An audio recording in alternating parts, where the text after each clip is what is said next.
മദീനയിൽ നിൽക്കലാണോ മഹബത്ത്, അല്ല മദീനയിൽ നിന്ന് പോകലാണോ മഹബത്ത്? ഇന്നതാണ് മഹബത്ത് എന്ന് പറയാൻ പറ്റുമോ? ബിലാൽ റളിയല്ലാഹു അൻഹു നബി സല്ലല്ലാഹു അലൈഹി വസല്ലം തങ്ങൾ വഫാത്തായപ്പോൾ മദീനയിൽ നിൽക്കുന്നില്ല.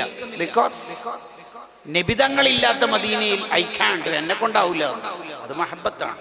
ഉസ്മാൻ റളിയല്ലാഹു അൻഹു കൊല്ലപ്പെടാനുള്ള എല്ലാ സാധ്യതയുണ്ടെന്ന് സഹഭാരവാഹികൾ അല്ലെങ്കിൽ സഹപ്രവർത്തകർ സ്വഹാബത്ത് സൂചിപ്പിച്ചു. നിങ്ങൾ കൊല്ലപ്പെടാനുള്ള എല്ലാ സാധ്യതയുണ്ട്, കൂഫയിലേക്കോ ബസ്രയിലേക്കോ ഒന്ന് നാട് വിട്ടാലോ?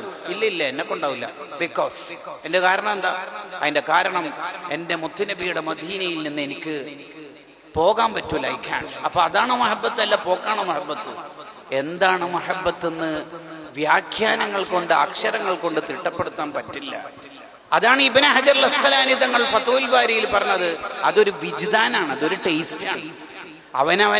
അവനവൻ അനുഭവിക്കേണ്ട ഒരു ടേസ്റ്റാണ് മഹബത്ത് എന്ന് പറയുന്നത്.